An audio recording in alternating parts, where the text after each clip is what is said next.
Welcome to our Pretty Spring Cake Lesson 1, where we'll be carving our standard round cake into this uniquely beautiful oval shape.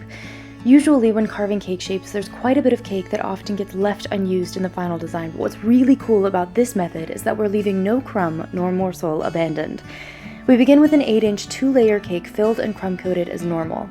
Take then an 8-inch or 10-inch cake bottom, just so long as it's not smaller than your cake size and no bigger than 4 inches, to use as a guide to carve around, about an inch in from the edge.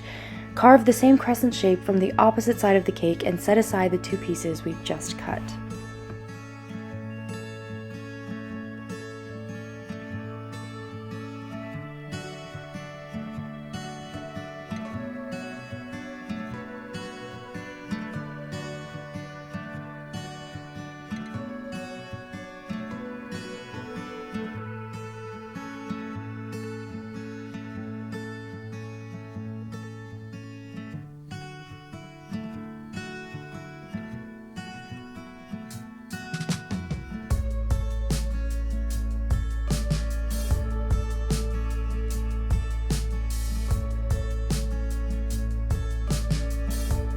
Now we'll refrost the sides of the cake, generously so that the new pieces will have something to easily adhere to.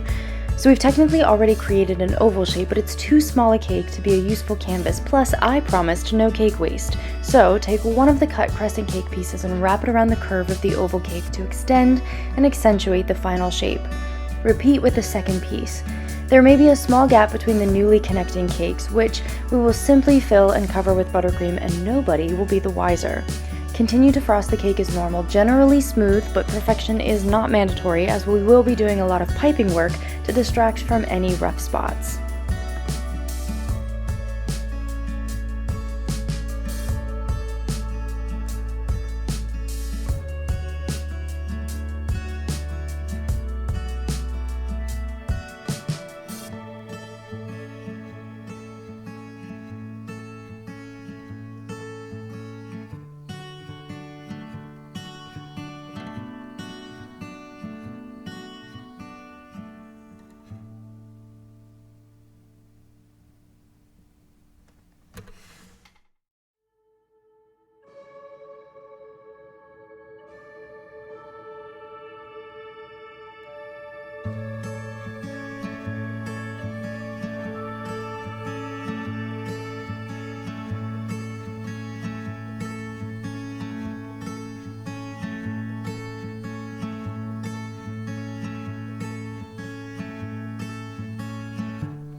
Refrigerate for at least a half hour to ensure the buttercream sets and the cake will properly hold her new shape.